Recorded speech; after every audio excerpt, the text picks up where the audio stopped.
There we go.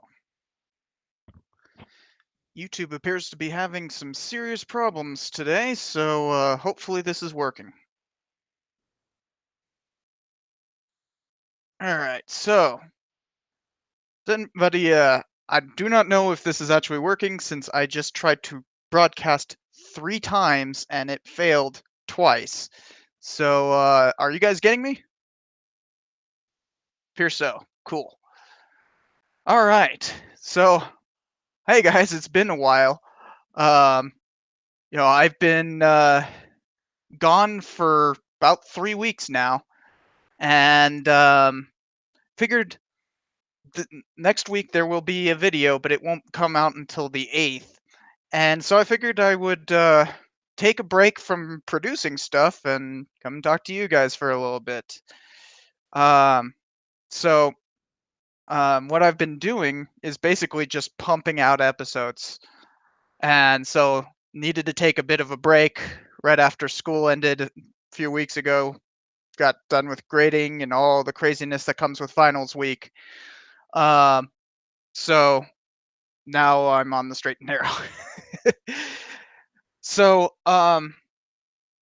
yeah, I wanted to come in on talk about that and also answer some of your guys' questions. Um,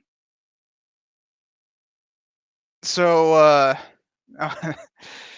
that's a if it's a nice goatee, then I think I'm missing a bit here though.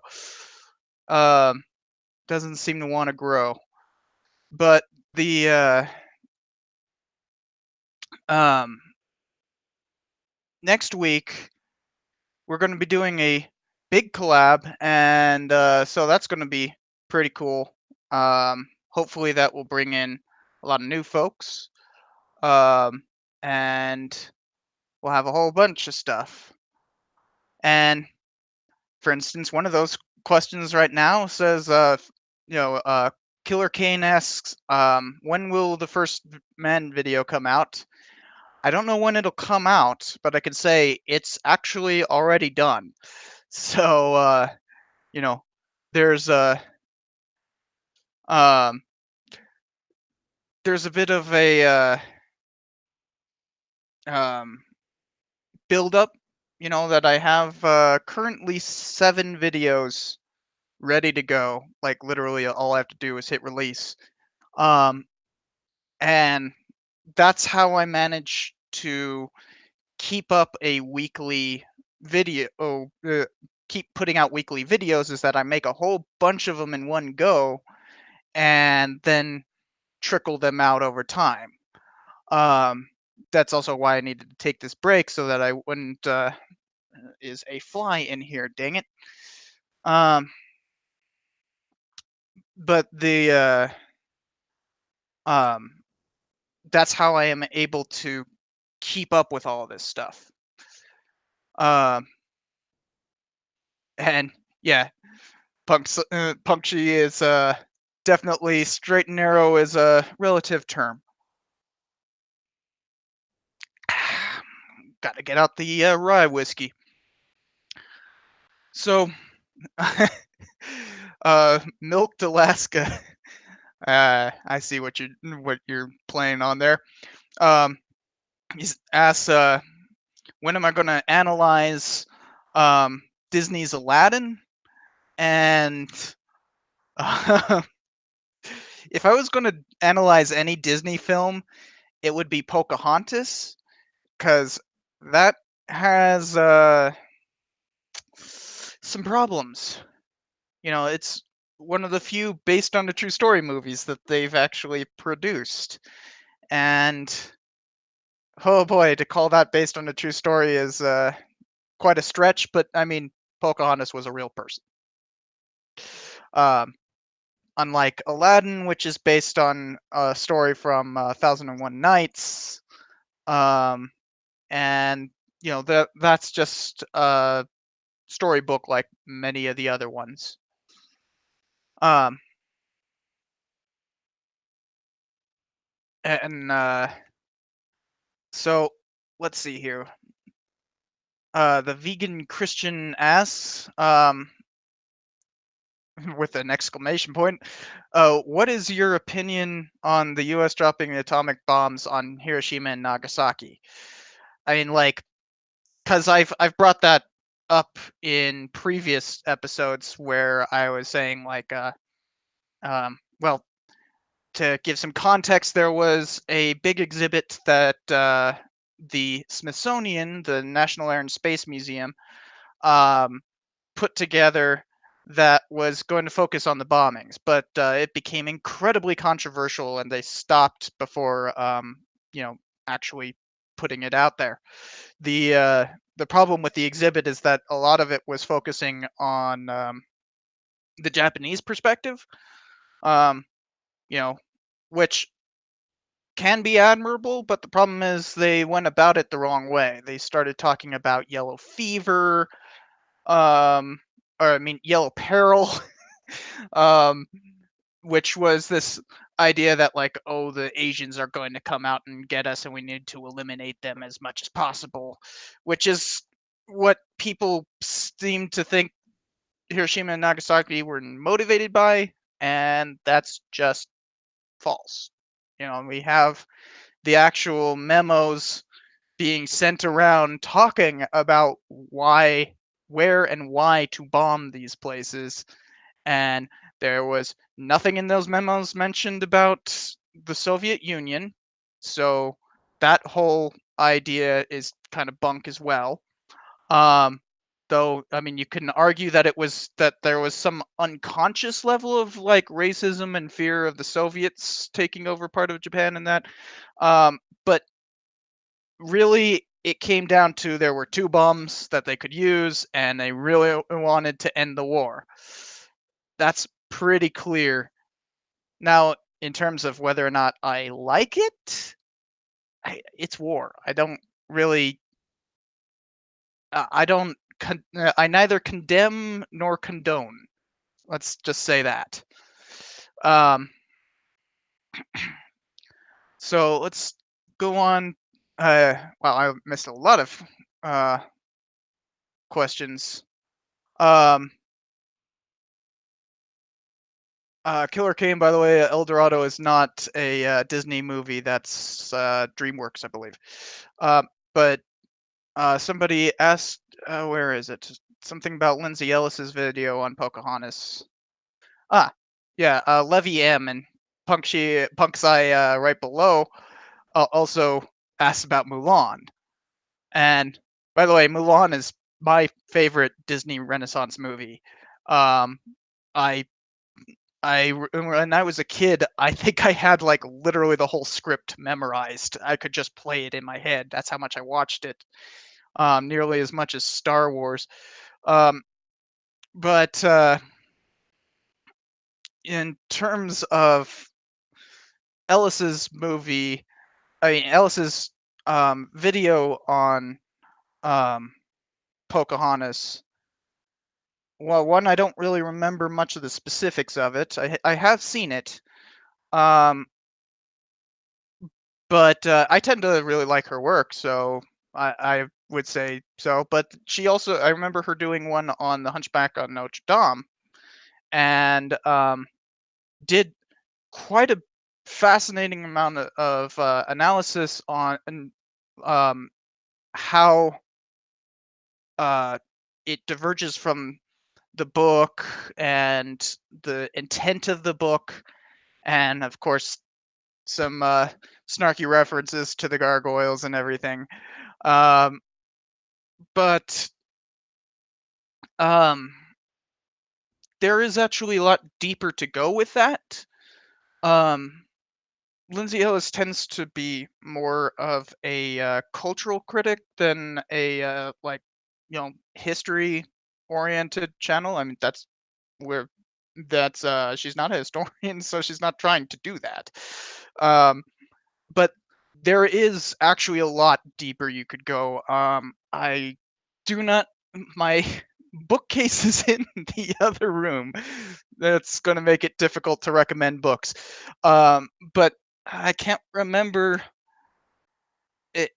There was a book written like only a year after the Hunchback of Notre Dame came out. That was a historian trying to basically say like, look, this story is about something much greater than what Disney is capable of, and that became uh, a really uh, contentious book for a while because the Disney company didn't like it, and since there were pictures included of the movie, taken really crappy pictures too. They're like literally look like somebody was taking a photo of the screen with like, one of those wind up cameras and then they printed it. But uh they tried to get this historian his book pulled because it included copyrighted content, and that actually became a bit of an issue, but they lost because fair use. Um, and this is, a decade before YouTube. But if I cannot remember the name of that book, but if you look up and you look at publication dates, you should be able to find it just by looking up publication dates. Well worth a look. So, Earl Crown asks what brand of rye I'm drinking. It's Riverboat Rye. Um, it's always always got to go with the American stuff if you want good rye. Let's see here.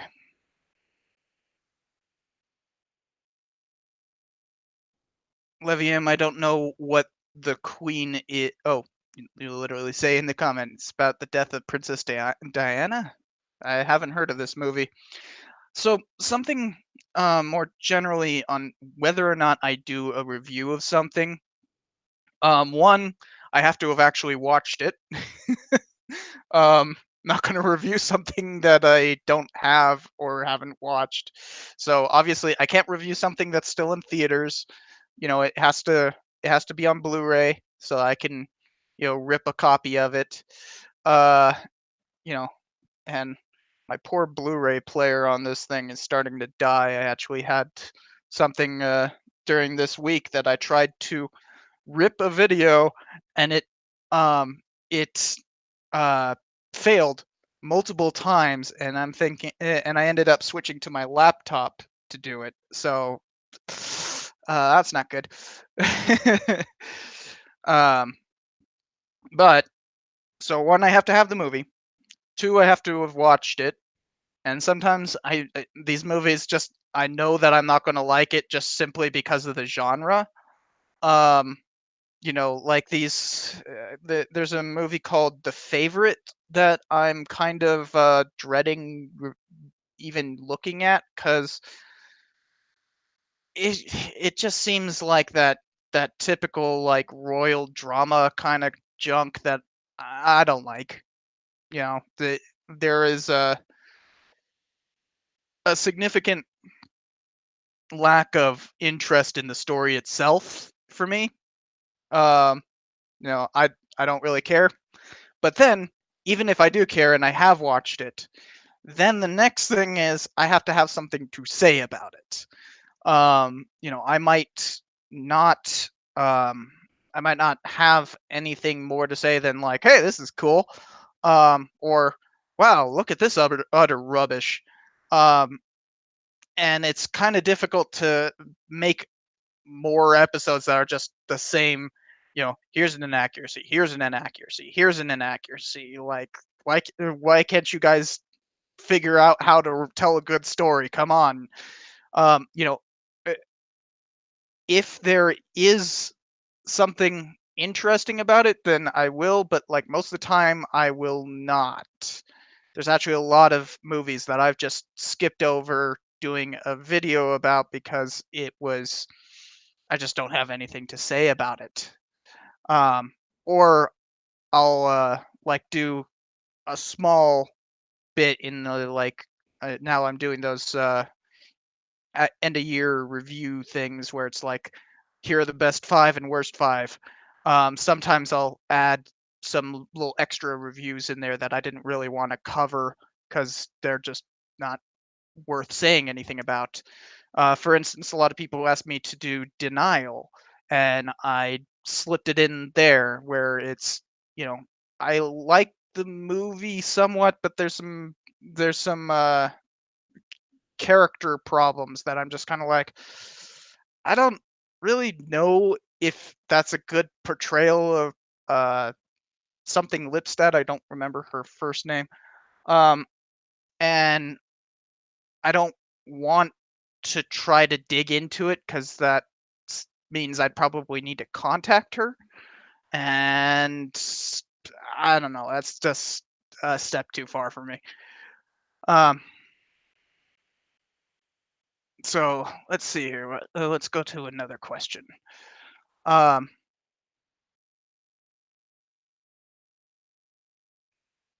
uh, I'm not answering that question, Nick Parisio. You'll have to figure that on your own. Let's see here. Um, so David Martinez asks, how slash why did I get into history? And the uh, the funny thing is, I kind of was dragged into it kicking and screaming. Um, I oh, thank you, Killer Kane. It's Deborah Lipstadt from the movie Denial. Uh, but in terms of getting into the history profession, um, some of you might know that I have a historian for a father. Um, and I didn't exactly want to follow him. Um, my mother is also a sociologist. She holds a master's in anthropology as well, and she works in women's studies as well. So she's got a lot of plates in the air. Uh, but you know, I initially wanted to be an architect, believe it or not. uh, and I failed out of that. I did so poorly that I needed to find a new thing, and I literally just my friends had been complaining, and so I incessantly talk about history. It's like, well, I have a historian for a father, and it's like, well, I'll make a career out of their misery. um, so let that be a lesson. Don't complain too loudly, or else somebody will capitalize on your pain. Um, and you know, clearly, I have a bit of a passion for the subject. It was really just getting over the whole parents thing.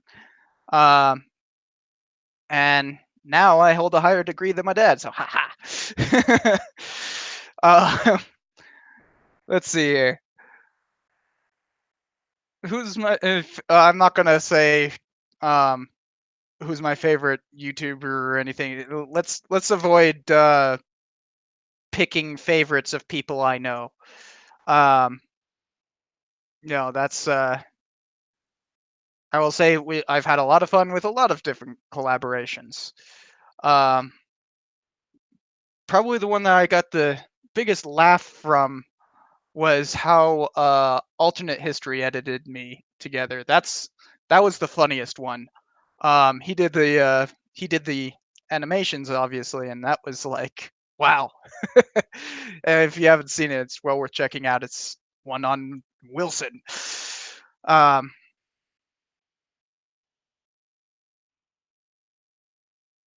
let's see here.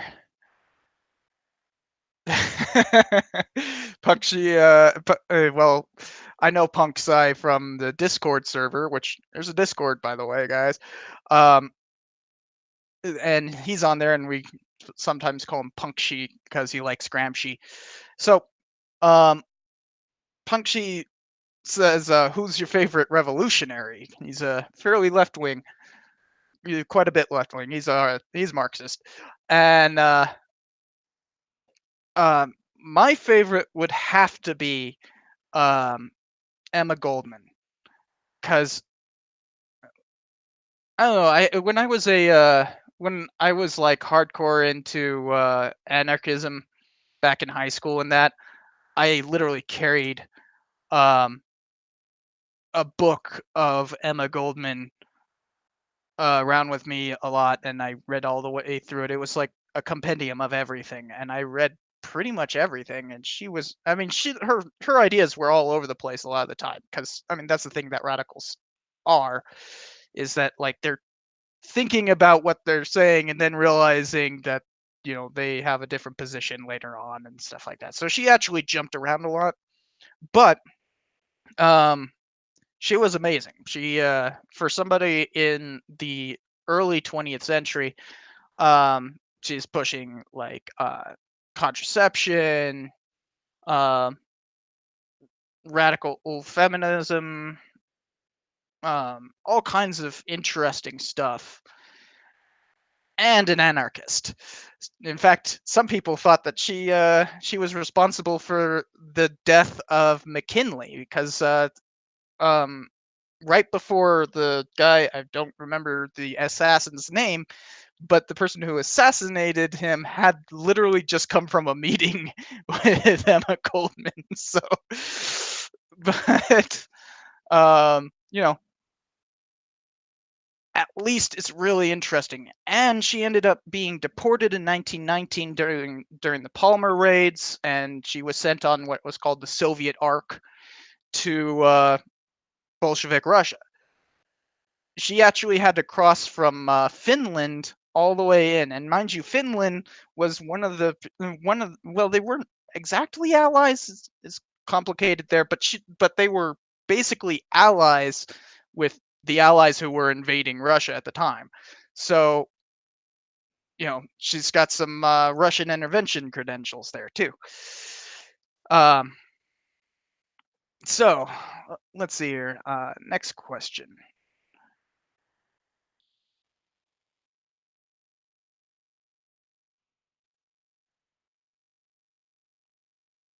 Uh, Miroku, I don't know how to say her name. Miroku, asks, how's my degree going? And I had to push back comps a semester because I didn't get the paperwork in, because I was supposed to be comping next semester, so it'll actually be in the spring.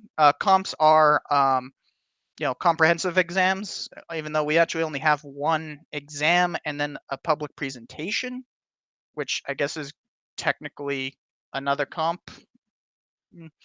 But I had to push it back a whole semester, so I won't become a candidate until next semester. So once you comp, that means that you are all but dissertation, which is ABD, or and in common parlance, it's also called being a PhD candidate. So there's a difference between just being a PhD student and being a PhD candidate. So I won't advance to candidacy until next spring. Hopefully, that's technically I could fail my comps, but I doubt that. I'm a straight A student, so um, you know, and the reading list for my comps, I've basically read everything. It's like 300 entries, and I think I have to pick up a total of 5 books on it. Like that's it until I've read everything on the comps list, so that'll be good. Um, so we have some super chats. First, from I Benishby, BNSHB. Thank you, $20. Thanks. And then Jonathan Chavez says, "Hey, I love your stuff, bro. And I remember you saying you were a socialist at some point a while back. Not a socialist per se. So he says, so I was wondering if you have a particular tendency you identify with, like I'm guessing you mean like a particular movement within socialism. And I mean, I wouldn't call myself a socialist. Um, I would The closest thing I could say would be libertarian socialist or socialistic libertarian. things seem to contradict each other, but I like universal health care and things like that. So those are socialist things and very anti-libertarian. But in other things, I don't want uh, you know, um, the government interfering with things or expanding in significant ways. I'm very anti, you know, uh, big military budgets. Like, I think we really need to scale that back because to a person with a hammer, the world is a nail. Um, and you know, that's something that it's surprising how many veterans are actually anti-military budgets.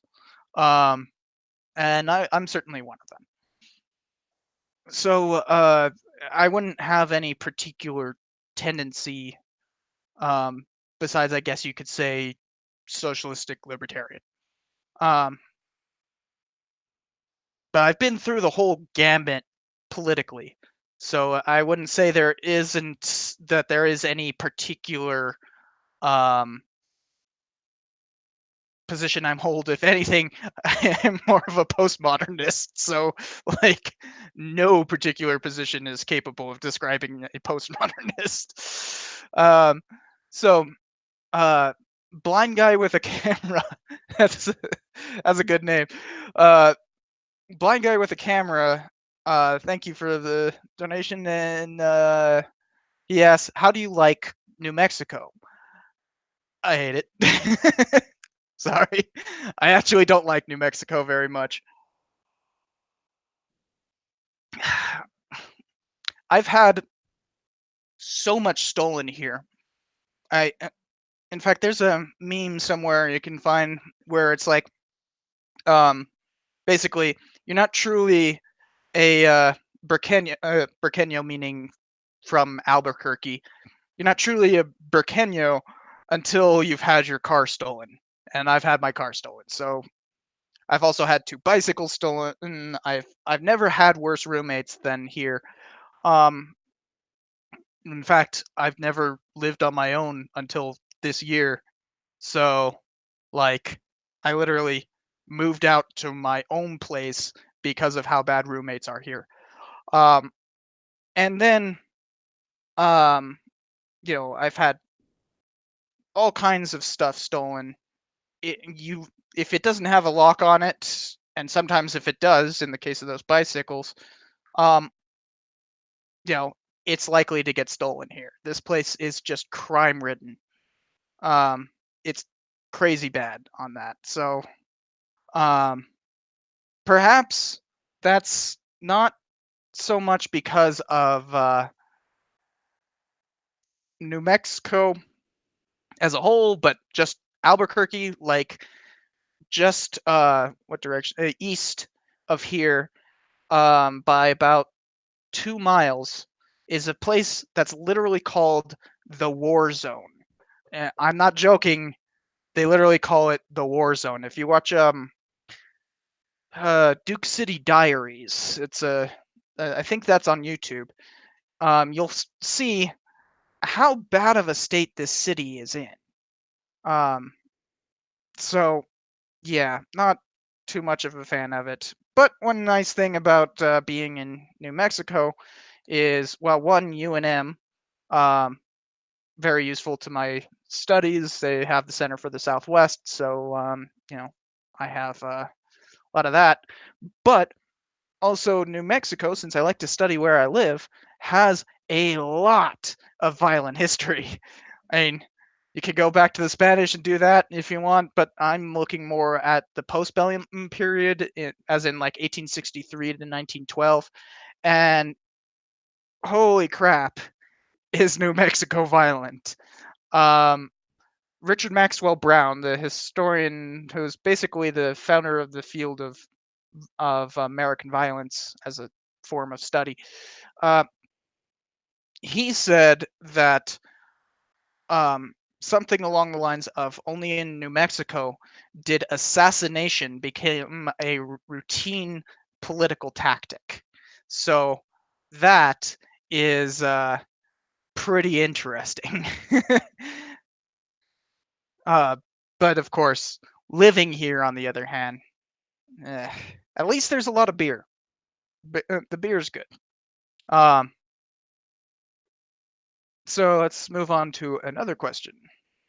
Do I prefer Nick Parisian West? Do I prefer Old Mexico? I've in terms of being in Mexico, I've only been to Baja California, specifically to Tijuana. So I can't speak too much to Old Mexico. um, let's see here.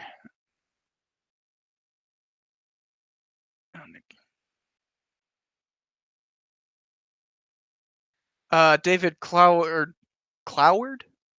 I hope I'm saying that right. Sounds like a bad word. Um, asks, so when are you gonna do another video about state rivalries? Well, Mr. Beat and I are doing that series as like a joint thing. So we're not gonna do them separately.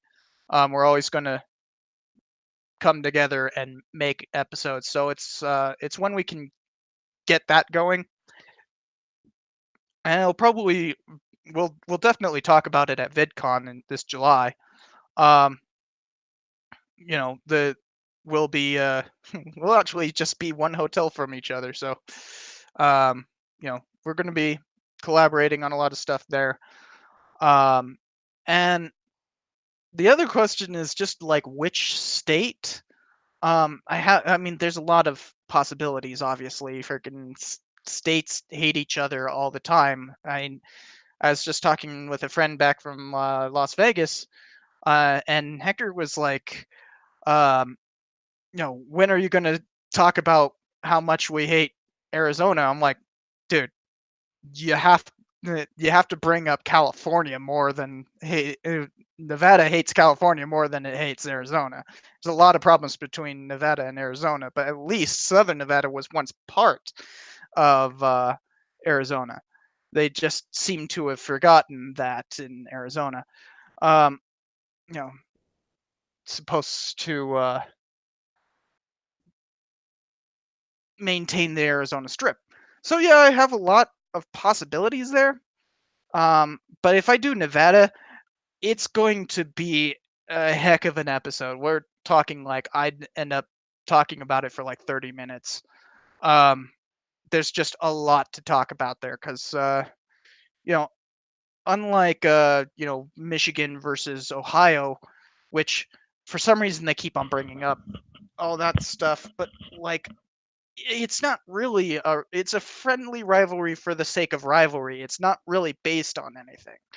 Here, like there's been killing for that slanted border. There's been straight up there were 4 deaths at least because of that.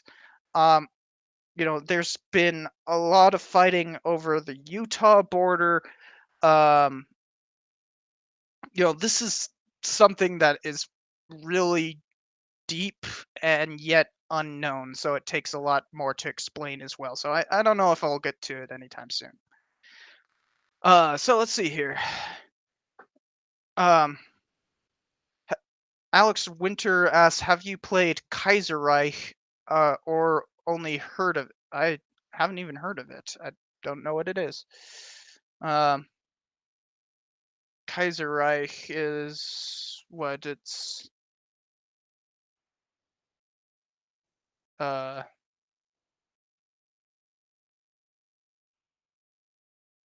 okay, but it look. I don't know what that game is. Um, just from quickly looking it up, it doesn't seem like my kind of game. Um, in terms of games, I hardly ever play anymore. I I don't really have time to play video games that much. Um, and when I do, they really need to be short experiences. I can't devote 40 hours to a video game. Like the amount of time it would take me to play a 40-hour video game is like probably 3 or 4 months. so it's just not feasible to play something that long.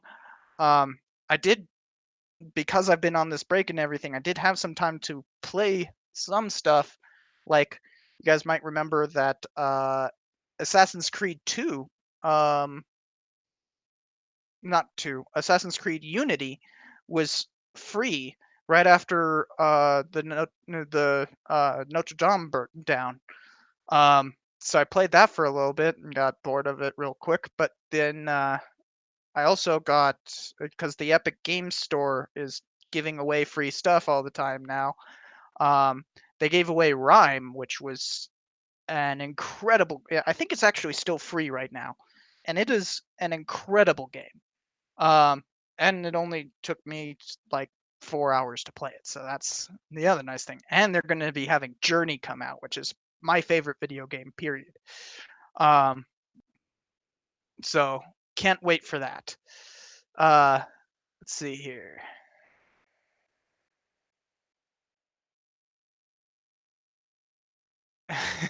Punks Arizona strip, is that like Brazilian strip?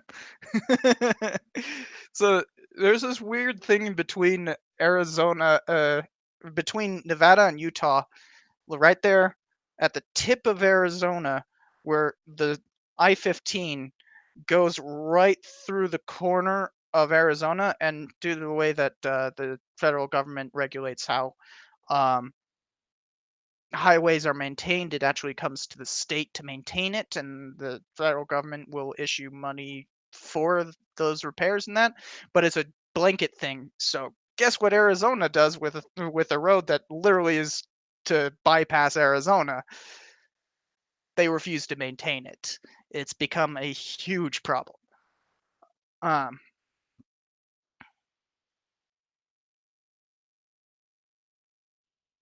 let's see here.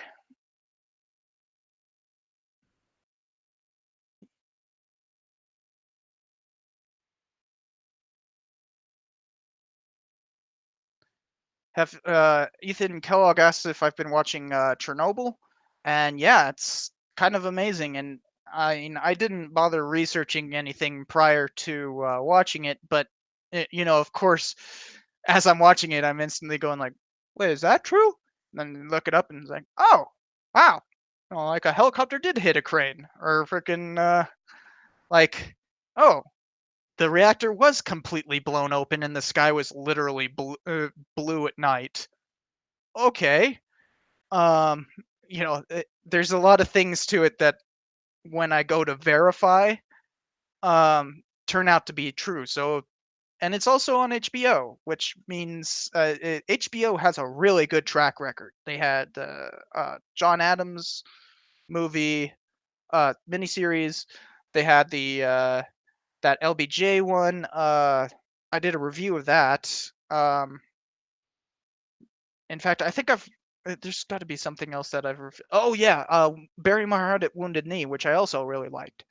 Um, you know, those are all HBO things, so it just seems like HBO's really good at history things. Though apparently ending, you know, 8-year long television shows, not so much. Uh, especially like if you think about Game of Thrones, the part of there's a whole bunch of videos out there dissecting the way this show is ended and everything. But something I have yet to hear anybody bring up is that it's um it's that the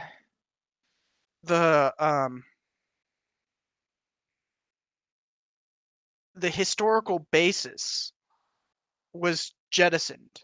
The way Game of Thrones has been working up until the last couple seasons um has been basically historical storytelling. You know, things have cause and effect. Nobody has plot armor, and there's no the story itself is not driven by um tropes or any of that kind of stuff. It's not driven by the rules of storytelling or anything like that. They let the story blossom in a logical fashion, in a way that um, you can see that is built off of people rather than archetypes. Um, you know, that is really powerful storytelling, and part of that was because George R. R. Martin was basing the um, series on real history. There's a lot of parallels to like War of the Roses, the 100 Years War, the Reformation. There's all of this stuff built off of real history, and part of the reason why the character dynamics work in the way that they do in that TV series, and I mean in the books, is because that's how history is told, not how um, Hollywood wants to get a hold of history.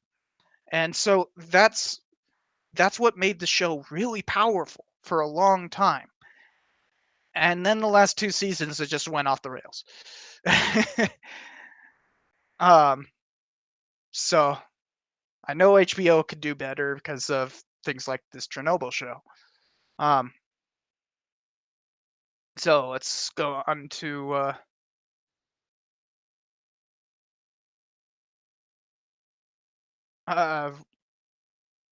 the Joaquin Jim 1 as have I watched the Catch 22 series, and yes, that was great. Although I haven't read the book, so I don't know how like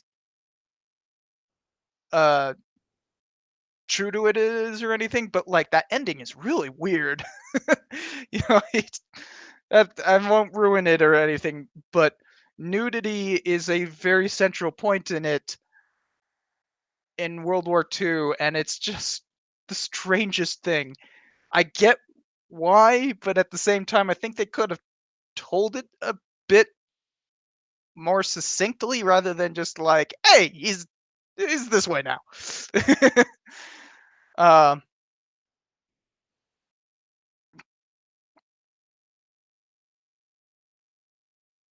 let's see here. Cletus223 asks, what do I think of Gary Webb? I recognize the name, but I don't.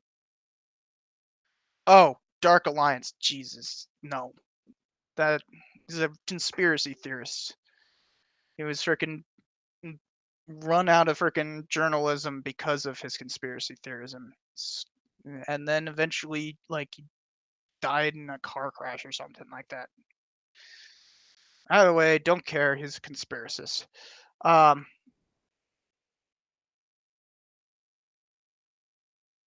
so the PyroTylerTyrant um,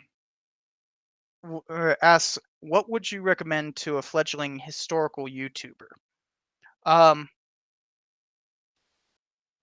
always include your sources. That's the thing that bugs the crap out of me when when somebody's making interesting content and then I want to know where it's coming from, and then there's just nothing. It's like a link to their Twitter and that below, and it's like, well, you're unreliable. I can't do anything with that. Like it's like I started reading this book right here actually. For instance, this is Eric Foner's Reconstruction. I because of a project I'm working on for the New Mexico Historical Review, I have to get up on Reconstruction historiography, and the full version of this book is incredibly important. But this version doesn't have footnotes, so I can't even read it. Like, it was so annoying. I got like 5 pages in, and it's like, wait, where are the footnotes? Oh, God. This abridged version, they took away the footnotes. I couldn't even find versions of the footnotes online. So now I have to get the full version, and hopefully try to read that in a couple of weeks, even though it's like 800 pages. Um, so always include your sources. Um, the other thing is, don't skimp out on editing software and um, you know the power of your PC in that. You don't want to be editing on a potato, and you definitely don't want to just have a rough cut of everything with no like pictures or anything like that. You're going to be able to mash it all together, because a lot of the time you can really save something that looks atrocious by just putting in pictures over your face instead. Just little things like that. Just and start to work towards trying to be a better storyteller. Um, that's one of the things that I'm working on forever, is trying to make my arguments in ways that are more fun. Um, it's really difficult to do that sometimes. Hold on a second, guys. It's starting to get hot in here.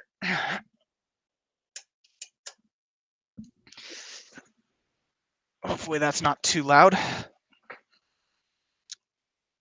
All right, so let's move on to and Jared Gems in terms of writing historical fiction. Uh,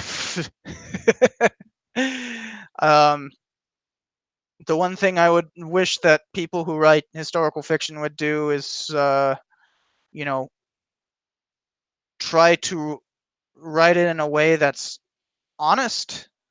You know, don't be writing historical fiction about like, you know, the secret life of George Washington or something like that.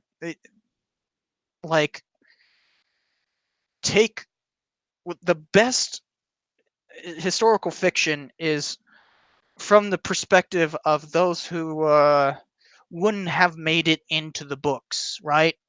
Um,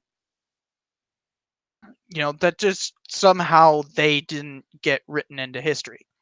Um, like one of my favorite ones is Little Big Man, and you know it's kind of an odyssey of sorts going through the West. I've read that book 3 times now, and well, 2 times really, but another time I've skimmed. Um, and the uh, the thing that makes it particularly powerful is that he's always basically a spectator. Yeah, he's kind of like causing some of these events and whatnot, but he functions as a spectator to actual events. So that's really good storytelling, and can be verified and all that kind of stuff. So I would love to see more authors doing that. Um, that would be nice.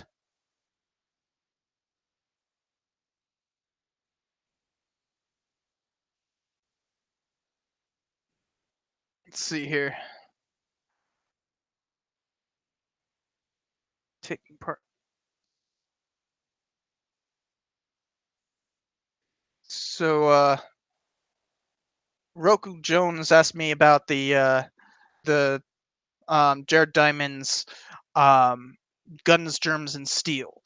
So this is a book that a lot of the public likes, and a lot of uh, historians, geographers, um, really, really hate. Um, it's one of those ones where the hatred has become too much. Um, because at first it was justified. For instance, it's called Eight Eurocentric Historians. Can't remember his name. Uh, James Blount. Yeah, in fact, I made an episode about James Blount. Um, but he's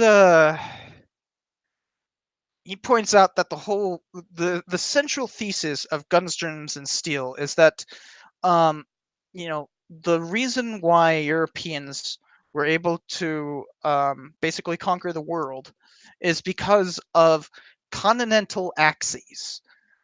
This idea that if your continent is on an axis of um, that is horizontal, then it is easier to transfer between climates. So you can grow wheat in just as well in Britain as you can in Russia. But if you have a continent that's vertically oriented, then it's really difficult to go through different climates. So that that means that it's harder to develop a civilization. Problem with that is one, geographically, that's dumb. Um, that doesn't make any sense in North America or Africa. Um, and Blount points that out. Blount is a geographer turned historian himself. And I think Eight Eurocentric Historians was actually released posthumously. He died in his like 50s. He died young. But Blount very clearly thinks that Diamond was operating on a fairly racist opinion, that he was trying to justify um, Eurocentrism with this cockamamie continental axis stuff. Even though you can say that it's almost like Diamond derived his whole theory from a meridian map and didn't bother to look up the actual spatial dynamics of that meridian map, which a meridian projection makes Africa very wonky. It's the second largest continent, and yet on one of those maps, it looks like it's the fourth, even though if you were to take all of the land of North and South America and pour it into Africa, there would still be space in Africa. That's how big it is. The entire New World can fit in Africa. Excluding Greenland, because Greenland gets excluded on that stuff for a number of reasons. Um, so yeah, it's really weird. Um, but I also kind of think that it works well to explain. I think Diamond works well to explain um, why the Americas were, had not developed like metallurgy. Um, they were still literally in the Stone Age. Um, yeah, there had been some bronze development, but nothing of the sort that you would expect from a civilization. Even though they had a few civilizations, there was the Aztecs, the Mayas, the Incas aren't really a civilization, but you get the point. Um, the uh, and they also didn't have like wheels in that, so it makes sense as to this whole vertical axis thing can explain some of that, but it really doesn't explain North America, and it definitely doesn't explain China and Africa. So really problematic. But I think if you combine Blout's theories with Diamond's theories, then you can get pretty close to accurate. Although China is still kind of this big open question as to why China didn't conquer all. Um, but yeah, it's very complicated. That's one of the um, big questions in the history profession, is why Europe conquered the world. All right, so Slick asks, have I read Cormac McCarthy? Good Blood Meridian. I started trying to read it, and it's obtuse. He has a very strange way of writing. Um, I don't, I don't know. Maybe I should just listen to it rather than read it. But I started trying to read it, and I really didn't like reading it. It's just written in a very obtuse style. Um, it, I speak English, not weird artsy fartsy stuff. Even though it's a western, I mean, come on, it's a western. Like, you definitely don't need to have silly artsy tropes in a western. That's like the opposite of the genre. Um, One historic fiction book I started and really want to finish that is a western as well is The Sun. I did a review of the show, and then I got a copy of the book, um, and started going through it, and I have too much nonfiction to go through, you know. But that's what audiobooks are for. Um, but yeah, I couldn't make it through it. Um, and Levy M asks, what is my favorite western? Um, Halfway tempted to say Little Big Man, but that's mostly because of what it did. Really liked Hostiles. Great movie. Westerns are. I don't really see them in isolation. You see, it's westerns as a genre.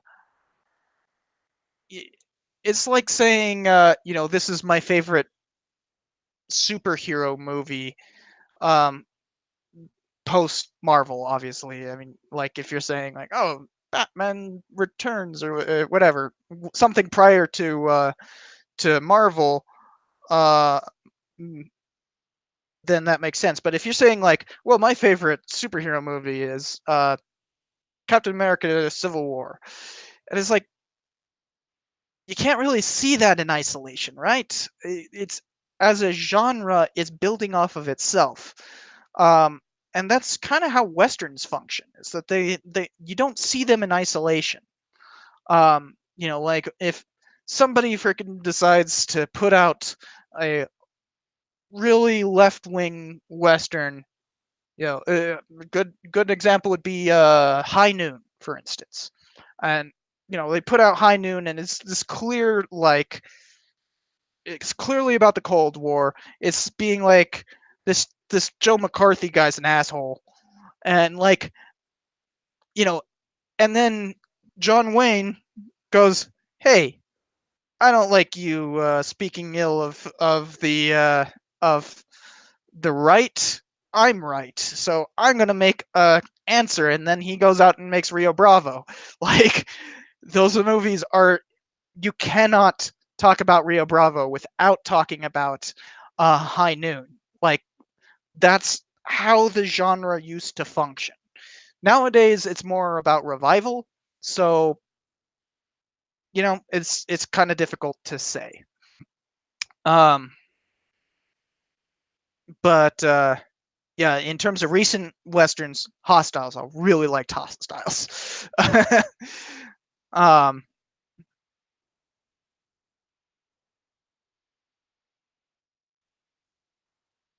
let's see here.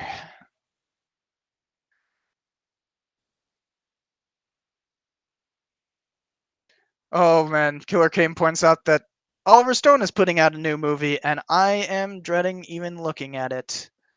I do, and so does Zachary Cutter pointed out. Oh god, I despise um Oliver Stone movies, except for his fictional stuff. His fictional work is great, like Platoon, freaking classic. Um, uh, Wall Street, right? Yeah, I think it's called Wall Street. The one with Gordon Gekko. Um, like, classic. These are amazing movies, and yet as soon as he veers into nonfiction, it goes off the rails. And I have a feeling that's what's going to happen with World Trade Center. Um, Roku Jones asks, have have I heard of the Great Courses? Yeah, I haven't ever used it. I think like a lot of that kind of stuff is actually available on YouTube. A lot of history professors will just upload their lectures. They'll just put a camera at the back of the class and put up their lectures. Honestly, I don't really come to YouTube or anything digitally for that because I have great professors. I could just go to them if I want a lecture. I could go sit in on one of those classes. I don't need to find lectures otherwise. I mean, it's kind of like TED Talks, Like I don't need that. I don't need a digital source for that. I have it right down the street at UNM. Um, so it's just not for me. Um, Also, if I'm gonna sit down, at a computer or at my TV and watch something, I'm probably want to gain something from it. Um, Otherwise, I'm going to want to watch fiction, and I can't do anything with a lecture. A lecture doesn't. I can't cite a lecture. Um, it would be like citing this channel as like fact, and that's not what it is. And I can't even like use it as a reproducible source. They're not technically published. They're lectures. Um, so yeah, can't really use them.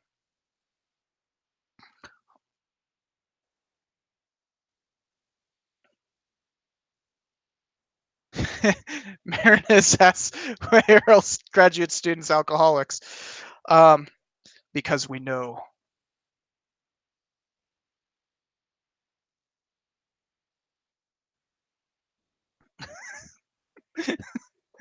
Um, I know. Um, it does seem to be a trend, right?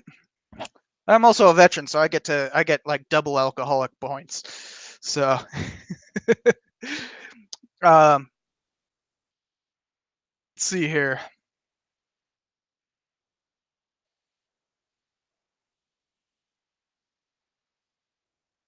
The Sam Kearney, it's up to you, man. It's what you feel most passionate about. Um, I get a lot of questions about like how history YouTubers should go. Well, one, I'm not that popular. I'm at like 90,000 subscribers. So, but there's only two of us who, well, if you include the Endless Knot as a history YouTuber, then there's three of us. Um, but Alliterative has PhD in classics, um, early English or something like that. Um, and then his wife has a PhD in classics as well. And then Tristan was working towards a PhD, and me. I think that's literally the only PhD YouTubers that in the history space, at least. Um, but so we're going to have a much different perspective than non PhDs, Um, so I'm always going to emphasize scholarship, whereas like somebody else might emphasize storytelling. Um, so think about what you want to do, um, because perhaps asking me is not a good idea because I might steer you in the wrong direction because of what I'm going to emphasize. And if that's not what you want to do, you know, then yeah. You also need a way of differentiating yourself. Uh, hey, Norman M. Stewart is asking about colorization, and for those who don't know, he does colorization. Um, he uh, he posts them on Twitter all the time. Uh, so I like colorization a lot. I think, especially if it's done well. Like, oh, what was it was a documentary directed by the same guy who did Lord of the Rings. We Shall Not Grow Old. And there's also, you can find World War One in color, World War Two in color. Those are British documentaries. Um, in fact, I use clips from that all the time. And obviously, I'm not averse to it, but it can go wrong. You know, you'll see people who are colorizing these things, and then it's like a flag that has like very specific colors, and they're the wrong colors. It's like, it's on Wikipedia. Like, come on. um, so it can go wrong, but at the same time, it brings color to the world. Now, in terms of classic movies, colorization, I don't like it. Like, there was a colorized version of Citizen Kane, and while I have issues with Citizen Kane, as you can see in the video on it, my main issue is how he treats women, like the Marion Davies, the real person. Like, it's not with how he portrays Hearst, because I think Hearst deserved it. But um, there's a colorized version of it, and it was like immediately retracted because it was just, no, don't do that. Like, there's a reason why that movie got popular, and there's things that black and white can do that color can't. Um, there's a reason why um, film noir is typically black and white, and it doesn't because of limitations in technology. Color movies have been around since movies began, but colorized movies, I should say. Color two strip Technicolor came out in 1916, I think, something like that, and three strip didn't come about until like the mid 20s. But like the first feature length color film came out in like 1919. Um, we're talking silent movies in color that were made in color. Cool. But if they weren't made in that, don't do it. Historical stuff, cool. Absolutely. Wonderful stuff. And if it's colorized right, cool. But it's a very different medium for movies.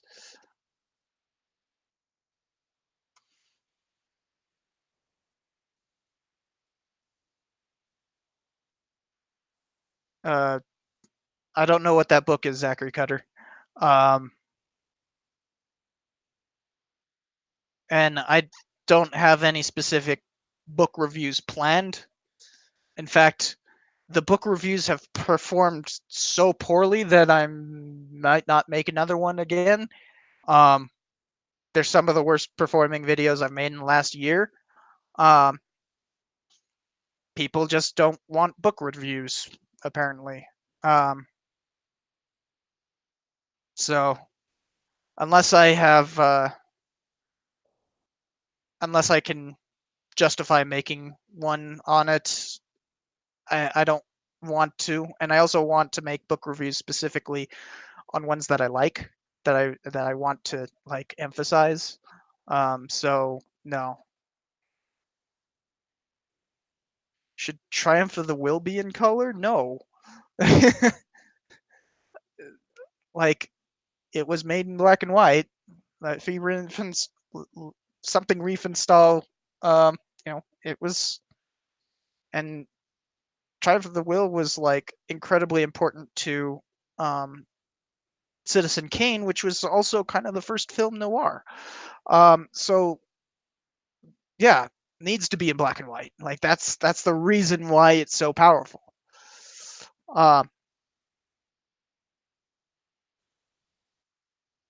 Triumph of the Will isn't even the first documentary made by Nazis. It like documentaries have been around since the 19 teens, and the at least, and you know, Nazis were making it as early as 1934. So, but let's get off of that subject. I don't like talking about Nazis. Um,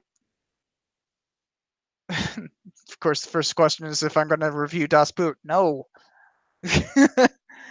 I am not going to review any foreign movies that are any foreign language movies. I do not do that. I don't like trying to figure out if the subtitles are correct and then trying to edit with subtitles. There's just so many issues with trying to review a foreign language film. And there's already plenty of other things to review, so why bother? Um,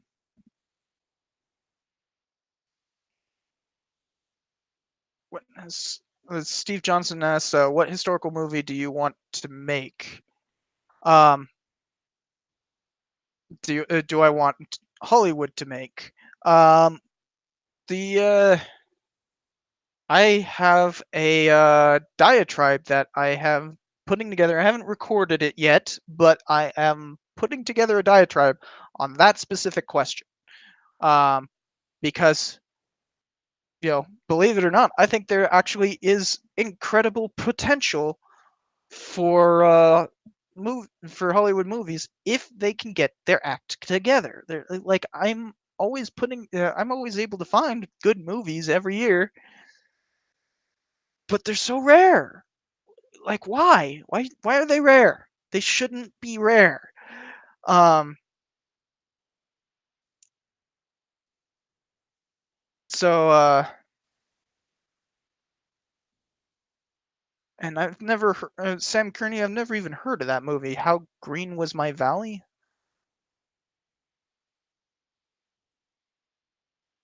Um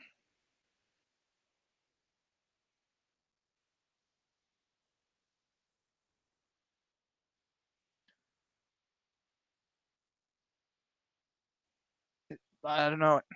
Sounds like it's a labor movie, which those are rare. Um okay. So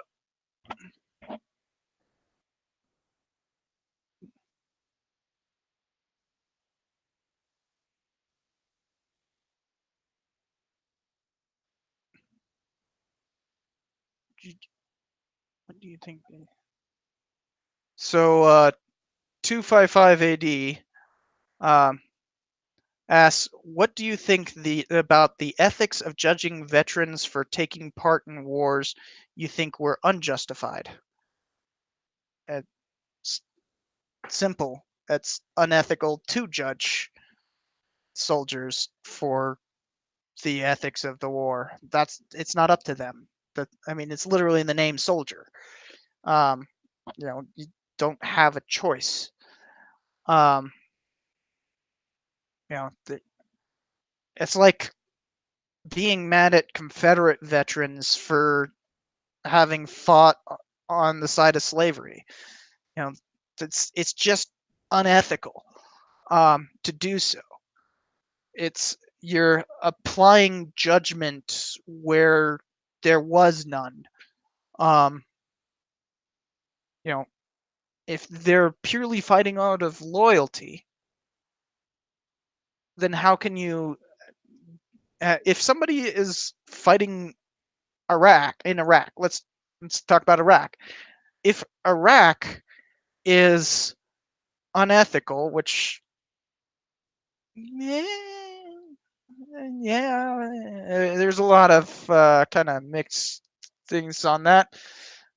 A lot of misconceptions about the war, but if it just straight up was unjustified, that doesn't mean that the soldiers fighting it carry the burden of that. If in fact, you'll find that a lot of veterans end up rather despising war. Mr. Beat put out a video a long time ago on veterans presidents who ended up being our most peaceable presidents. There's some major exceptions to that, of course. I mean, Teddy Roosevelt, who was also a historian, freaking Old Hickory, folks like that. But then you look at like Kennedy, and well, Kennedy was kind of a hawk too. But the fact is, the veterans often tend to be more anti-war than the anti-war movement because they know what they're talking about. It's one thing to be against war because war's bad. Me. It is quite another to be against war because you've experienced it. Um, you know, that whole phrase, know thine enemy, applies to ideas as well. And the idea of war, the only way to know thine enemy is to have participated. And those who haven't don't exactly get to know their enemy. So, um, yeah, if and that means that like you can't, if people are judging people for having fought in Iraq or something like that, and then they turn around and are anti-Iraq, what the heck does that mean for the entire anti-Iraq movement? You know, like it makes absolutely no sense to condemn a soldier for fighting in a war. That's their job. They're It's literally in the name.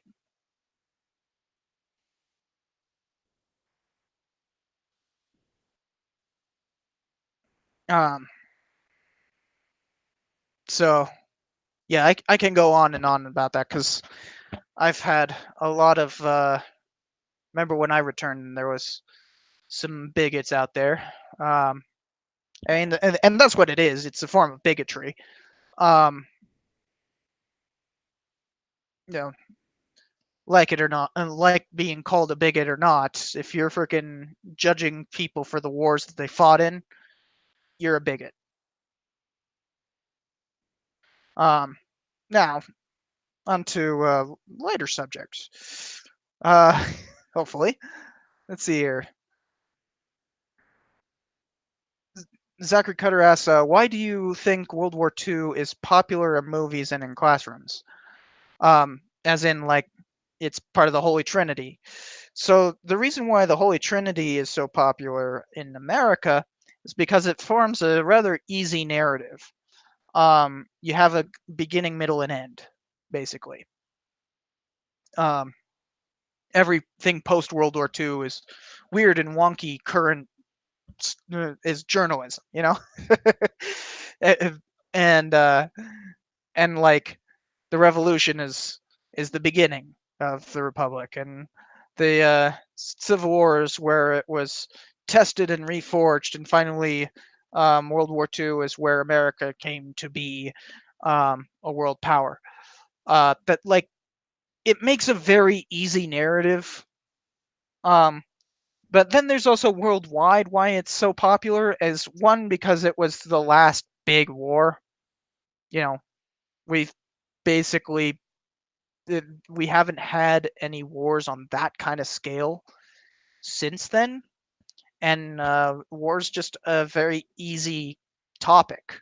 You can sit there and play with lines on maps, and talk about cool equipment, and you get people excited because there's explosions and action.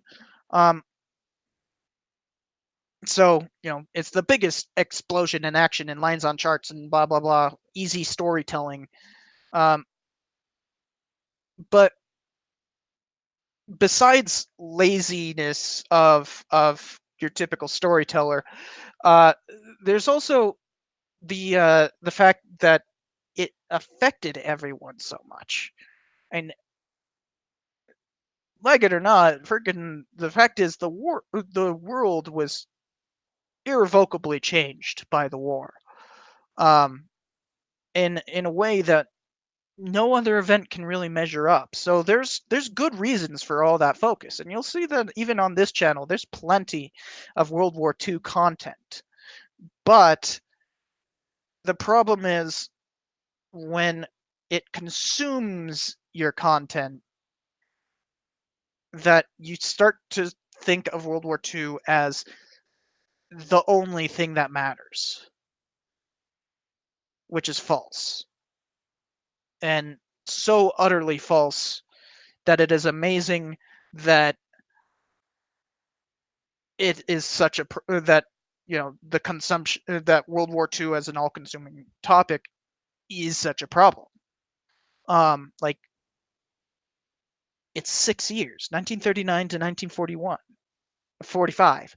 Um, like 6 years against 4,000.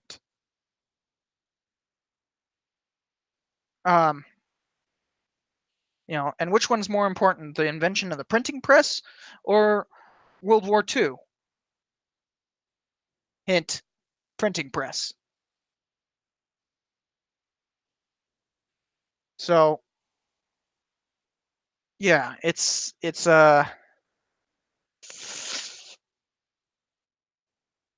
a problem, but you can see why. Okay, so let's move on to. Oh yeah, Hunter D also points out that there's supposedly clear good guys and bad guys, and that's definitely part of it. As I said, lazy storytelling. That's it's the laziness of people who push World War II content is a who like the laziness of the History Channel. We're talking about the History Channel. It's the Hitler Channel for a while.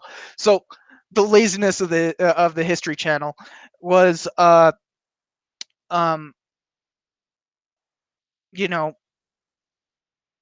it made storytelling really easy to just be like, look how evil this one person was. Whoa. And like rather than dealing with any kind of nuance um or moral ambiguity for that matter. If you have moral ambiguity, then you can't label people as evil. Um, and I mean, I could point to movies that do World War II quite well in terms of managing to be incredibly morally ambiguous. Look at Patton, for instance. Like, the movie never condemns um, Germans as these like, you know, evil cretins, and yet you can't even do that anymore. Like, that's not a possibility for a lot of audience members. Um, so yeah, it's oh, let's get off of World War II.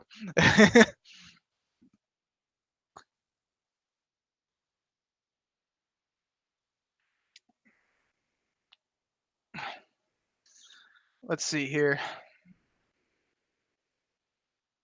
Would I review the movie Joy Noel? Oh, um,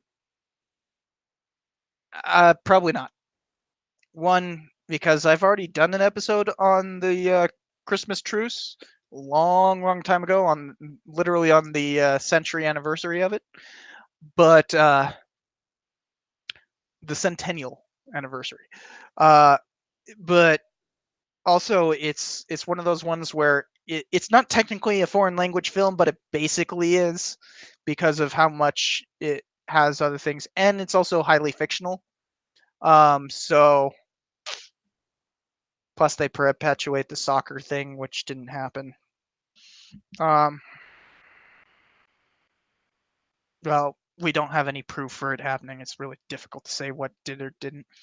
Um, let's see here.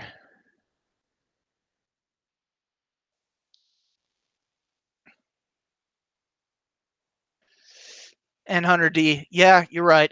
I kind of do wish that the History Channel was more of a was more, you know, taken after its name. But at the same time, it's a natural evolution as the internet has taken over. Um, you know, like curiosity streams around, so I mean that's great. That I've been using that a lot. Um, you know, and of course there's YouTube. Like we don't need the History Channel. A lot of us don't even have cable. I don't have cable. I straight up have no cable. It's just Wi-Fi in here. Um, so there's oh great, there there's a freaking moth in here now. It's moth season in New Mexico, which means that they get into your house. It's fun. I figure another half an hour, and then I'm gonna call it good. So let's ask some more questions, but let's leave off World War II though. So Vass asked if I have an interest in maritime history, and actually I took a class in maritime history back at Cal Poly. Um, the it so I'm not interested in maritime history itself. What I am interested in is Borderlands history, and maritime and Borderlands history often go hand in hand. They use similar theoretical theory basically. Uh, so like there's also this with maritime history. There's the same thing happened with so in Western history, you have Frederick Jackson Turner, who's this like all-consuming force.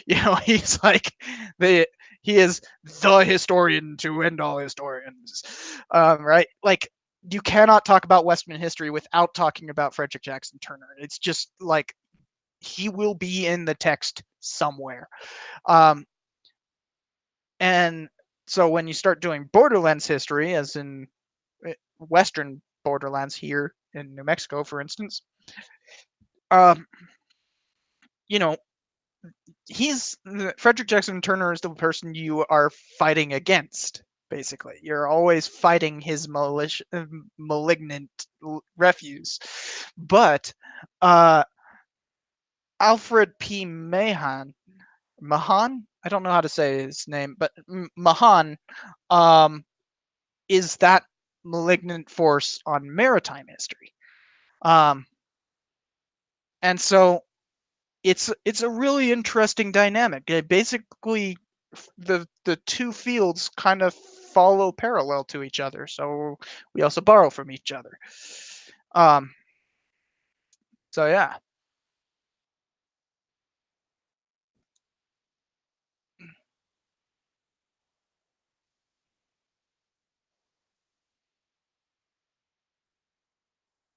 Let's see here.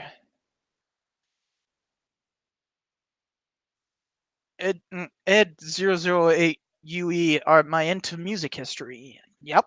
Um, yeah, I'm a pianist, so um, yeah, I play a bit of guitar. In fact, I think you can. Can you see that?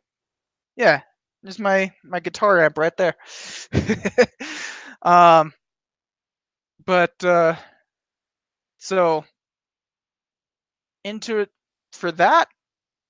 Um, there's some really good channels that focus on music theory and therefore often delve into history. Like there is no profession that doesn't engage, no scholarly profession that doesn't engage in history in some way. That's one of the interesting things about our profession is that you have to do that everyone has to do history, but we don't have to do any other profession. Like, we don't have to be philosophers. We don't have to be freaking, like scientists or anything along those lines. We literally don't have to do any other profession, but they all have to do ours. So it's interesting. Um, and so something Neely, forgetting his first name, Adam Neely. He uh he does a lot of music theory that, like, if you're a musician, you'll like, and also he does go into some historical stuff. So it's really interesting. Really like Adam Neely. Polyphonic. I was literally watching a video from Polyphonic like right before this cast. So there's a few. Middle eight. There's a number of ones that focus on music, especially like pop music, that and looking at it in a historical or music theory driven way. Really good stuff. Oh, Game Music Fanfare. I love that channel. Game Music Fanfare. Like, I'm a pianist, so I play a lot of piano, obviously, and game music. Like, I love playing game music. Um, in fact, the first thing I ever composed was a rhapsody of Nobuo Uematsu's various work from the Final Fantasy series. Literally the first thing I ever composed. I think I literally just called it like Final Fantasy Rhapsody. Guess I had the mind of a historian even then. But, um,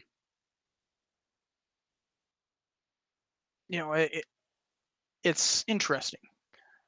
Oh, so Roku Jones says, "What are your thoughts about Napoleon in general? Like, um, I don't know. It's a pretty broad question. He was incredibly influential. Kind of set nationalism on its course. Um, ended the French Revolution. um, yeah, I mean, he has a huge wake. I mean, like, it's hard to say what his legacy really is, since you know it's too broad to have any specific things besides, yeah, began the movement. It is his fault that the movement to nationalism began. Like, you can squarely put nationalism on his shoulders, and um, ended the French Revolution, which, depending on your perspective, is a good or bad thing. To me, it's history. It's not good. It's neither good nor bad. But um, just incredibly important.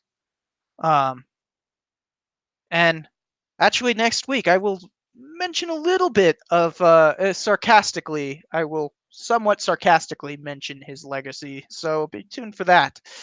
Uh, so uh, thank you for the super chat. So let's see here.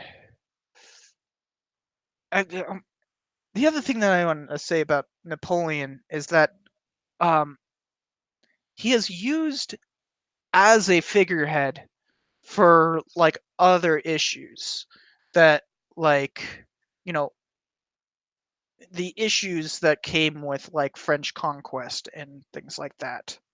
Um, but why don't we talk about like the Louisiana Purchase or something like that, or ending the Quasi War? In terms of Americans, like, we should like that. Um, Napoleon came to power. He literally ended a war by doing so. Um, and we got the West.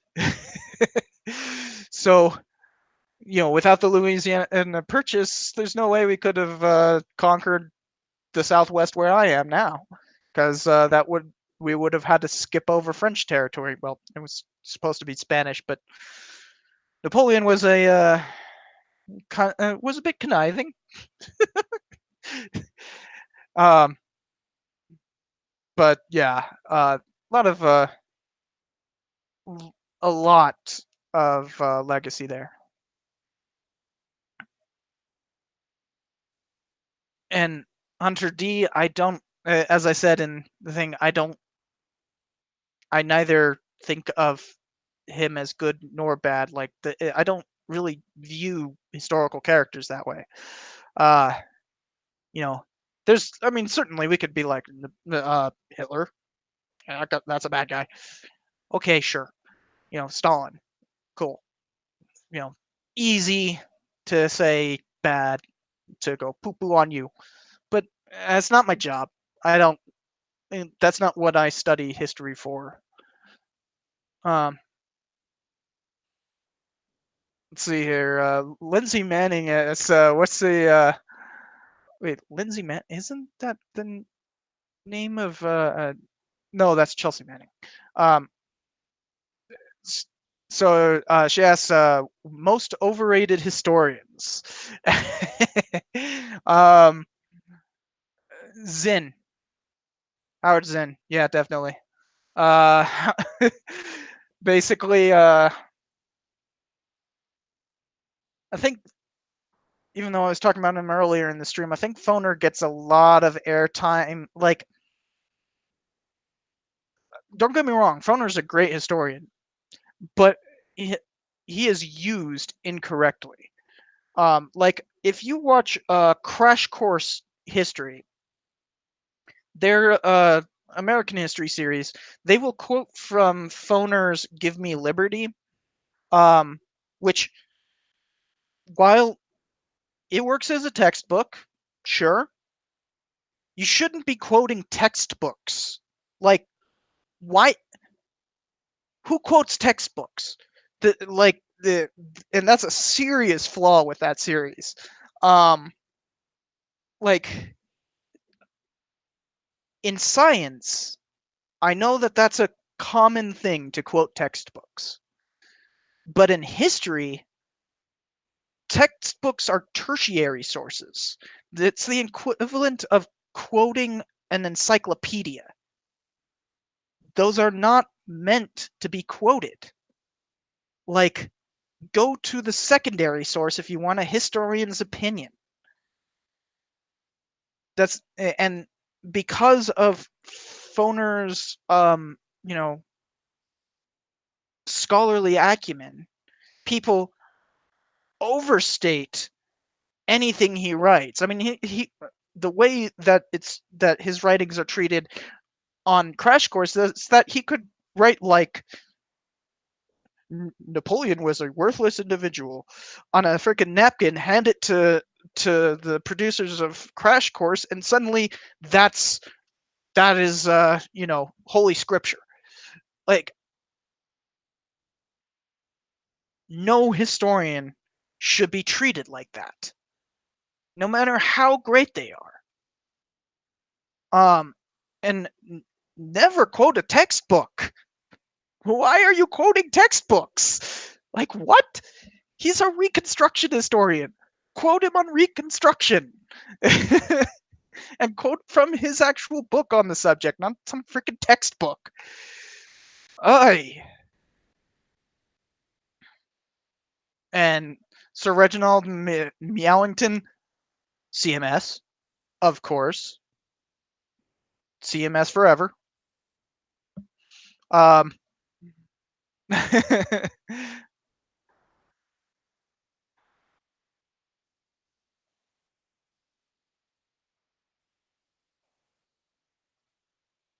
I'm, let's see here. And by the way, all that stuff about Foner is not that Foner is bad. I want to be very clear. I'm not saying that Foner is a bad historian. He is a awesome historian, especially on Reconstruction. Re basically reformulated the entire field, and that field had become fairly stagnant with unreconstructed historians, lost causers, and frickin' and then basically pragmatists, people like Charles Beard and people repeating Charles Beard onward. It took from the 1930s to 1988, the field was stagnant. But like and so he revolutionized Reconstruction historiography. So he's incredibly important and very good at what he does. But what I'm saying is about how he is used by the public, by people who do not know what they're doing.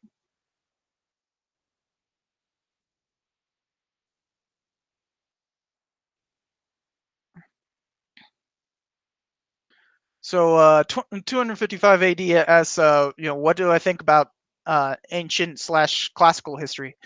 Um, you know, I am, and why I don't really cover it that often. Well, it's the same thing with medieval history. I am not a medievalist. I am a modernist. I study the modern period. The modern period is typically defined from the basically the Renaissance to. Am I getting out of focus? That's weird. Um, is basically defined as being from the Renaissance to now. Um, and I'm actually mostly studying the 19th century to World War One. Basically, it's like I will sometimes go a little further and sometimes a little later, but I do my best work in the 19th century. Um, and so we all kind of pigeonhole ourselves, and I try not to on this channel, but at the same time, I'm not comfortable talking about things that I'm not comfortable talking about. So like I might talk like I did the the Bronze Age collaboration thing, and I talked about like the historiography in that. Notice that a lot of that was focused on the 19th century rather than the actual Bronze Age. It's because I could talk to that. I could talk to the 19th century, but when it comes to like knowing the minutia of the field and what I need to talk to, and what I need to talk about, is difficult. But when it comes to the 19th century, I can be on point. Um, so that's a problem with my skill set. I can only do what I am capable of, and going into medieval history. By the way, a lot of departments just divide it as medieval. They call it medieval history, even though it includes classical history, and um, that it includes antiquity, because antiquarian means something different from medievalist. Antiquarian is a totally different thing. Doesn't have to do with the time period you're talking about. Um, but part of the reason why I study the 19th century is because I like to study where I live, and here, as well as California and Nevada. I guess I'm gonna have to talk about Arizona and Utah. I don't want to, I, but I want to leave them out. But whatever. Um, the fact is that time period is the crucial time period. It is what makes these places these places. Um, so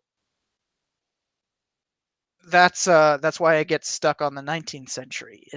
That's where I live. That's what I've studied the most. That's why I'm able to continue to branch out from it.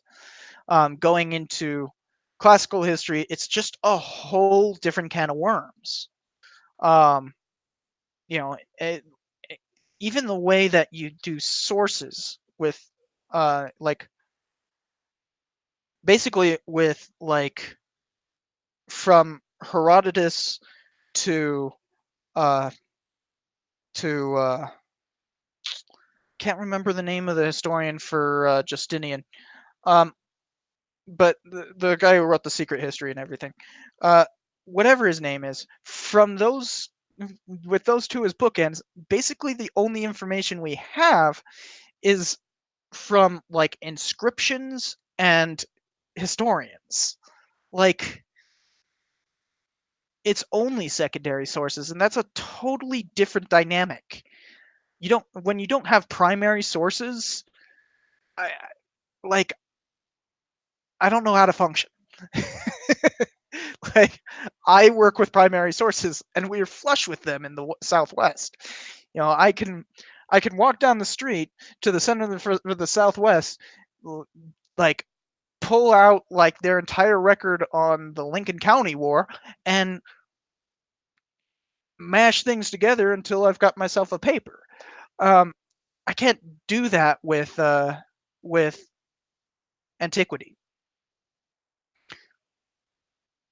So Procopius, yes, that was it's from Herodotus to Procopius.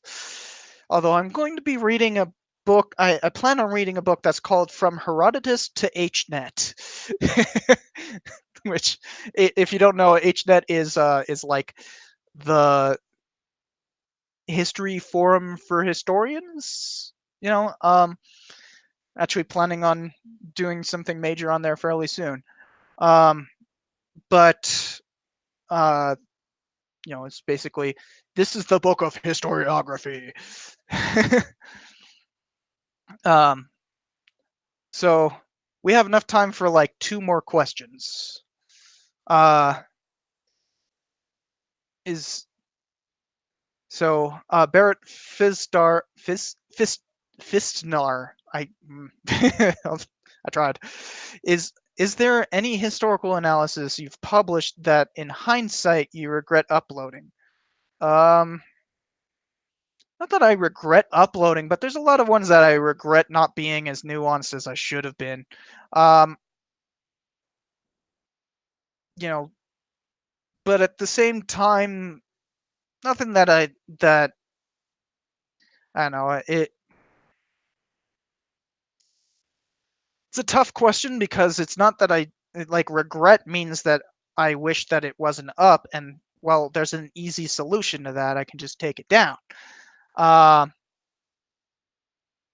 but yeah, there's a few that I've done that were just too hot of takes, you know. Um, like uh, I did one on Charlottesville at one point, and I took that down because it was too hot of a take. Um, and at the same time, I was trying to be nuanced where nobody wanted nuance. No one wanted nuance at that point. It was only like a week afterward. So that's one that I regret uploading, but at the same time, there's an easy solution. I took it down. Um,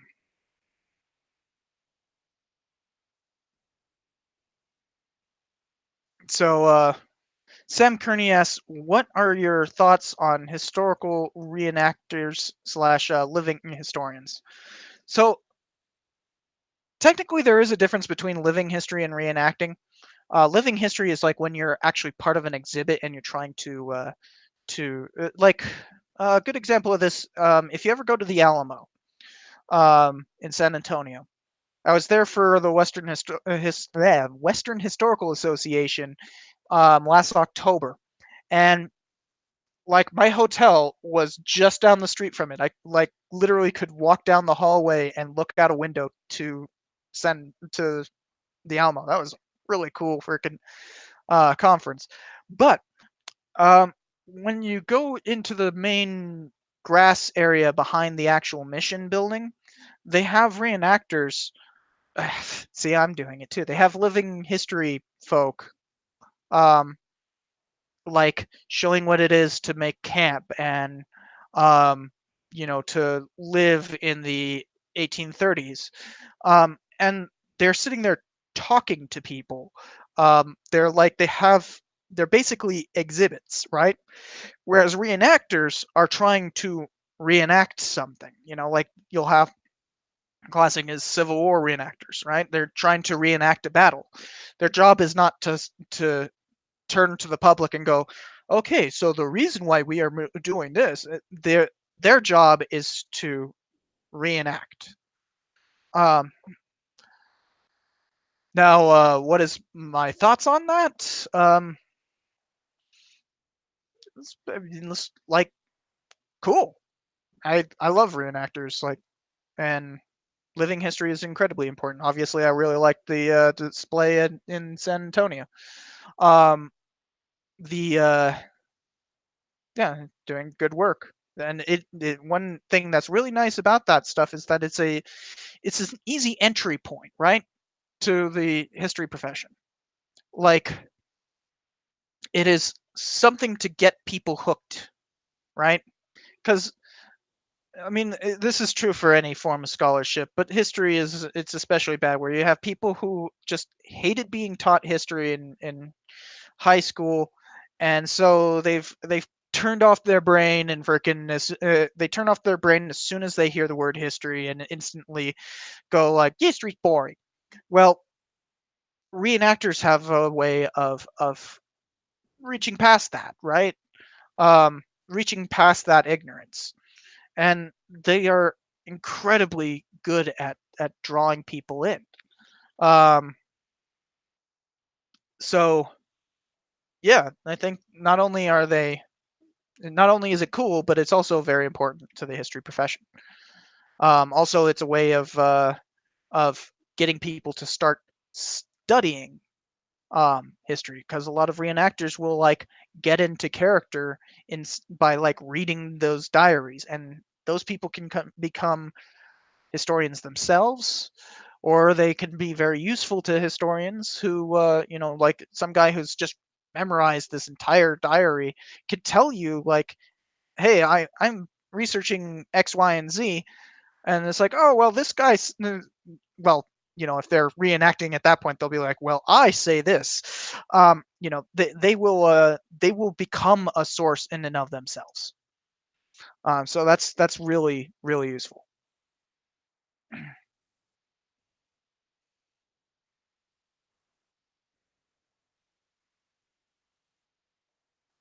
Job of CM asks if I like the internet historian, and yeah, it's fun. Um, it's just one of those uh pop channels. I mean, it's like just having fun. Um,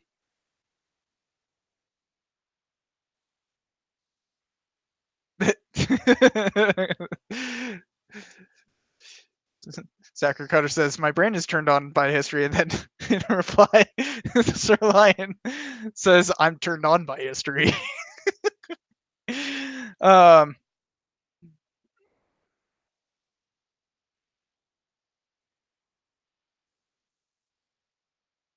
and Barrett Pfister asks if I would ever consider reviewing Gettysburg. Um, no, I mean, it's a good movie, but only the reenacting parts. The stuff with generals often is false. Like Eric Chamberlain, like just freaking zaps across the field like that from Little Round Top to freaking one other side. It's like, what the heck is going on? But the um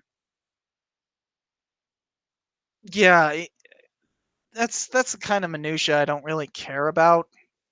It's like it's all one big battle, big whoop. I don't care what general was positioned where or if they were even at the battle. Who cares? um,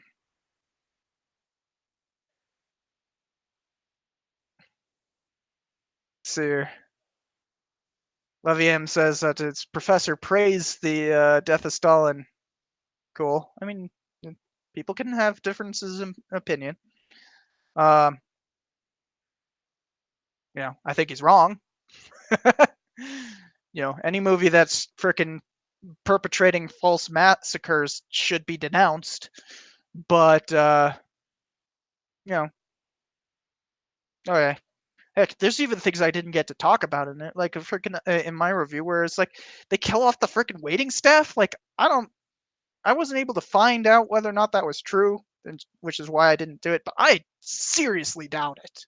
I couldn't find anything mentioning that happening or any refutation of it, unfortunately. So I couldn't put it in the review. But come on, do you really think that they're just going to freaking our great leader died, so let's kill off the staff?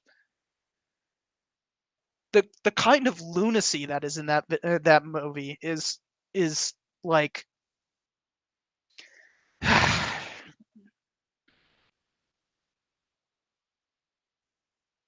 and yet there's parts of it that really do hit at like the political atmosphere, which is why I still praised parts of it. So there are things to praise within it. So yeah, your history professor might even know of the of you know fake massacres and that in it, but like doesn't care, doesn't think that that's important. I think he's wrong, but okay. Um, so we got enough time for one more question.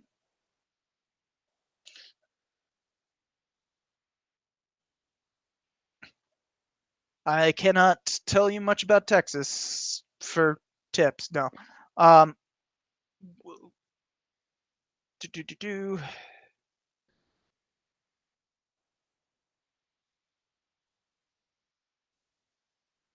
And by the way, Hunter D, I do plan on reviewing 1776 at some point. Um,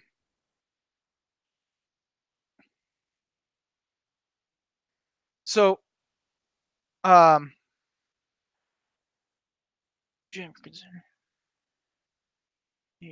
theories in the I don't know what that means, Aspen Everclear. Um, but somebody was asking about the relation. Oh, here it is. Differential equation. Asks, what do you think about the relationship between economics? Should have an S in there. Economics and history. And here's an interesting story. Freaking, I used to have a roommate back in San Luis Obispo who was an economics major. So while economics and history economists and historians do tend to butt heads on a lot of things, there's also a lot of interesting overlap.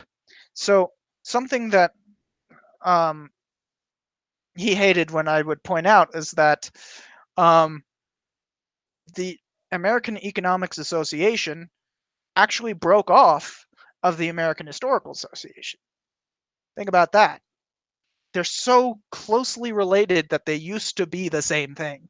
Um, like their first meeting was literally in the halls of the AHA, and their name is taken from the AHA.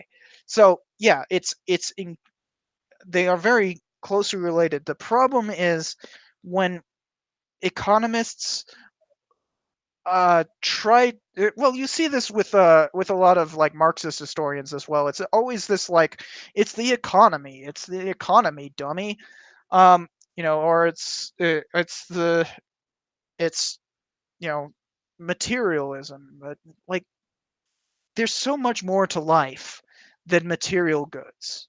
um and you know money is not the end all and be all of life. And so that's one of the things that economists and historians tend to butt heads on. Um, we also have a very different view of human motivation. Um, for instance, economists tend to be universally utilitarians. Um, they think that maximizing happiness is, the ultimate good, right? But historians tend to not like they'll find plenty of utilitarian historians. Like that's very, very common. Heck, I would even venture to say a majority. But we all know that um, that is a limited perspective.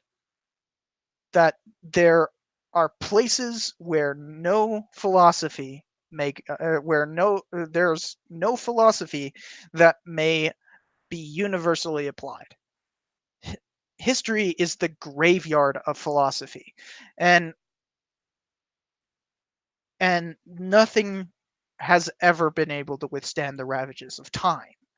That so that is one of the problems with it, is that they have that economists tend to have a very, very specific ideology, whereas historians tend to be more postmodernist.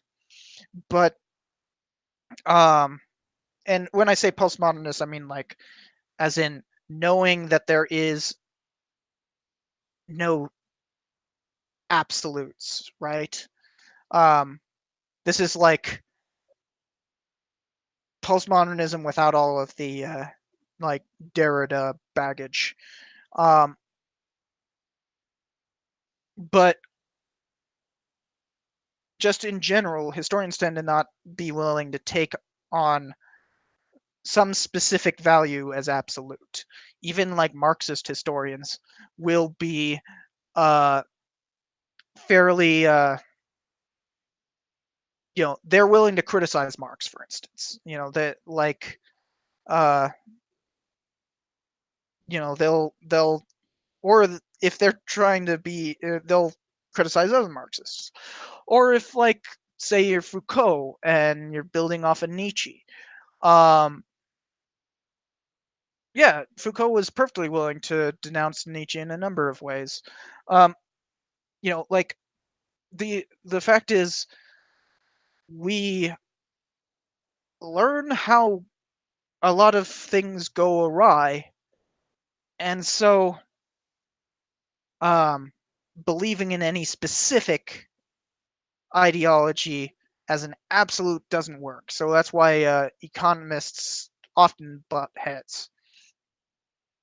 So we have past 8 o'clock here. Been going for 2 hours. For those who weren't here at the beginning of the stream, I'll say next week is going to be the first video since starting the break. Um,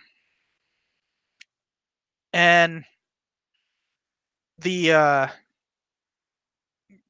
the that will be a part of a big collab, so be excited for that. Um, and I have about 7 episodes ready to go that will be coming out weekly from here on out. Um, probably at least until winter break.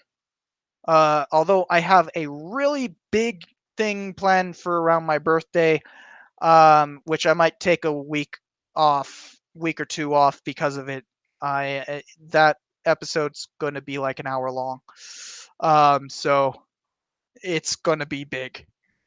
Um, I also am working towards something special for when the channel hits 100,000 subscribers, because I think that's coming.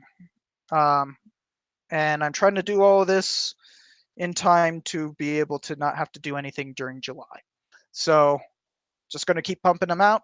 If you are a $5 or more patron, you'll be able to see those as they get completed. So there's 7 on there right now. And, I'll see you guys next week.